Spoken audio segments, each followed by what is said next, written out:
سب گواہ ہے، اس ملک کی تاریخ سے واقف ہے کہ اس ملک کی حقیقی سیاسی جماعتوں کا مقابلہ، اگر میں یہ کہوں کہ 14 اگست سن 47 سے لے کے آج تک ایک انتہائی مضبوط، مؤثر، قابض قوت کے ساتھ ہے۔ بظاہر تو وہ اپنے آپ کو ریاست کہتا ہے، بظاہر تو وہ اپنے آپ کو غیر سیاسی سمجھتے ہیں، لیکن در حقیقت وہ اس ملک کی ایک انتہائی مؤثر مسلح سیاسی قوت ہے۔ ایک ہوتا ہے ہم اور آپ جیسے پریس والوں کا جو ہتھیار ہے وہ کیمرہ ہے، قلم ہے، کاغذ ہے، اس کے ذریعے سے وہ جو بھی ان کے بنیادی مسائل ہوتے ہیں، بنیادی حقوق ہوتے ہیں، ان کے ذریعے سے وہ اٹھاتے ہیں۔ ہم سیاسی کارکن ہیں، سیاسی کارکن پرامن طریقے سے عدم تشدد کے ذریعے سے روڈ پہ آتے ہیں، نہتے طریقے سے سوال اٹھاتے ہیں، احتجاج کرتے ہیں، جیلوں تک جاتے ہیں، تو اپنی بات منوانے کی کوشش کرتے اور ایک ہمارا یہ مسلح سیاسی جماعت ہے جو 47 سے لے کے آج تک تمام تر معاملات پہ قابض ہے، اور یہاں تک کہ جب اس کے مفادات کو زک پہنچنے کا خدشہ تھا تو انہوں نے پاکستان کو توڑ کے بھی رکھ دیا۔ یعنی یہاں تک وہ اپنے مفادات کی تحفظ کے لیے جاتے ہیں کہ ان کے مفادات اگر خطرے میں پڑ جائے تو انہوں نے پھر اس ملک کا بھی نہیں سوچنا ہے۔ یہ تو محض باتیں ہیں کہ سیاسی جماعتوں نے پاکستان توڑا، دنیا کو پتہ ہے کہ اس مطلب فوجی رجیم نے پاکستان کو توڑ کے رکھ دیا۔ آج بھی ان کا یہی سلسلہ ہے۔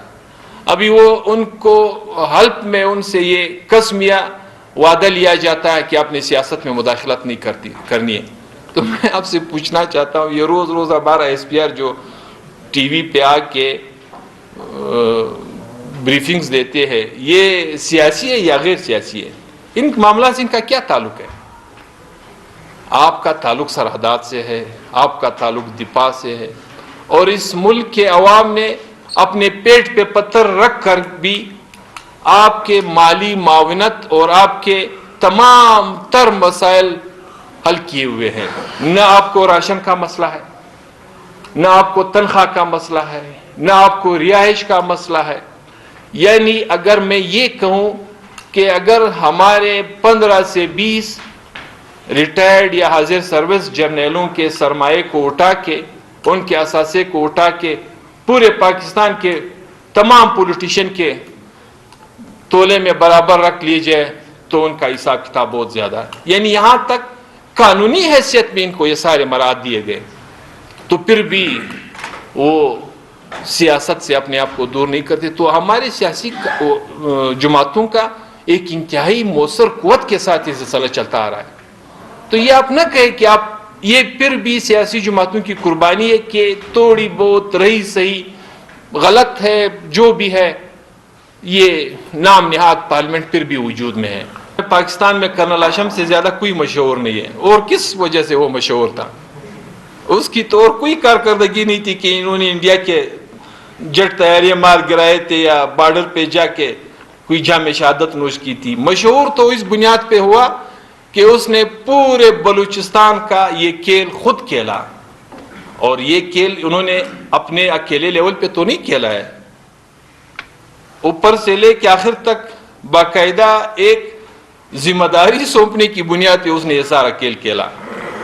تو یہ محترم ہاشم صاحب جو تھے وہ یہ نہیں تھا کہ صرف حکومتی بینچز پہ بیٹھے ہوئے لوگوں کے ساتھ اس کھیل تماشا کا حصہ تھے، وہ دونوں طرف کے کھیل تماشے کا حصہ تھے۔ پاکستان کی دشمن نمبر 1 انڈیا کے ساتھ جھڑپیں ہوتی ہے، جنگیں ہوتی ہے، 3 دن کے بعد ان کے آپس میں تجارت بحال ہوتی ہے، ٹریڈ پہ کوئی قدغن نہیں ہے ان کے درمیان۔ ایران کے ساتھ ان کے معاملات پیدا ہوتے ہیں، کوئی مشکل نہیں ہے، ٹریڈ جاری رہتا ہے۔ افغانستان کے ساتھ 1-2 واقعات پہ مہینوں سے دونوں طرف کے لوگوں کو تجارت کے حوالے سے مشکلات کا سامنا ہے۔